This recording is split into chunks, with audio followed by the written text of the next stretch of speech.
Karong butaga sa Spotlight mga kapuso atong ilailahon kining batan-on nga mi graduate with honors sa ilang eskwelahan ug qualified ni siya for admission sa lima ka mga prestihiyoso nga mga universidad sa lain-lain nga mga nasod. Unsay sikreto sa iyang kalampusan ug unsay mamahimo natong makatunan gikan sa iyang istorya. Makauban nato sa programa karong buntaga si Rafael David Condor. Mayong buntag, Raf. Daghang salamat sa pag-uban kanamo.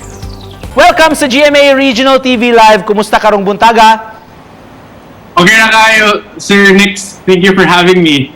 Daghang salamat sa pag-uban namo karong buntaga. Congratulations di ay for finishing with highest honors sa Philippine Science High School Central Visayas Campus di sa Talaytay, Argao. Unsay sikreto, Raf, sa imong paglampos sa imong high school education?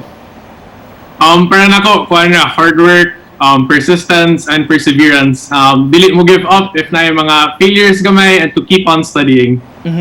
So, you graduated with highest honors. Yes, sir. Unsay reaction nimo ana, of course, sa family, sa imong achievement? Grateful na kayo, sir. Na-shock ko din nga, naabot ko sa cut-off for the highest honors kay dili man sad tanan jud maka highest honors. So grateful kayo ko nga nagisuportahan ko sa akong family, sa akong friends, and sa mga teachers po sa throughout the whole journey sa Philippine Science High School. Let's talk about your Raf, kining inyong pag-apply sa different mga universities. For the information of our viewers, mga kapuso, na dawat ni si Rafael, qualified for admission bali sa lima ka mga prestihiyosong universidad, duha sa Estados Unidos, sa of course sa University of King's College bala sa London, tunasab sa Dublin sa Ireland ug sa Australia. How did you apply for these universities, Raf? So, usually kay magsugod ang application process in August if grade 12. So during that time last year kay nag-research na ko sa mga eskwelahan nga akong ganahan applyan, and then nag-prepare na po ko sa mga required na documents like mga letters of recommendations gikan sa mga teachers, ang sa mga akong transcript pag grade 8 hangtod grade 12. Ako na nag-i-andam tanan, and then nag-research po ko sa how to apply and then when to apply.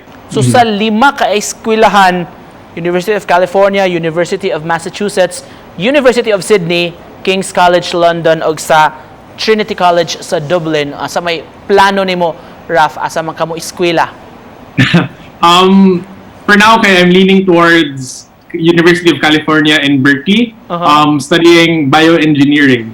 You mentioned, Raf, nga that was in August no nga nagsugod mo og apply sa lain-lain nga mga eskwelahan.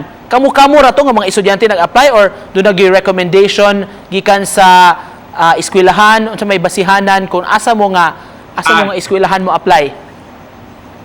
Sa pagpili sa mga eskwelahan nga among applyan, sir, kay kami ra ang magbuot kung asa may ganahan. And then since online tanan last year kay mo message pa mi sa among mga teachers, among mga guidance counselors nga, uy, sir, pili ko magpabuhat og letters of recommendation.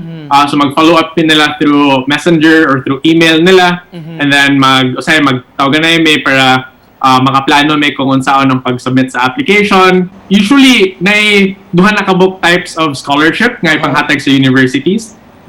Need-based and kanang merit scholarship. So kanang need-based kay depende sa imong financial situation. So if you're on the lower end sa ilahang bracket kay tagaan kanila og dako nga scholarship pod. Depende na sa imong socio-economic status. Ang kaning merit nga scholarship kay mutanaw sila sa imong whole application holistically. So tanaw nila if daghang ba kang awards or kung maayo ba ka nga estudyante para tagaan pud kanila og merit nga scholarship.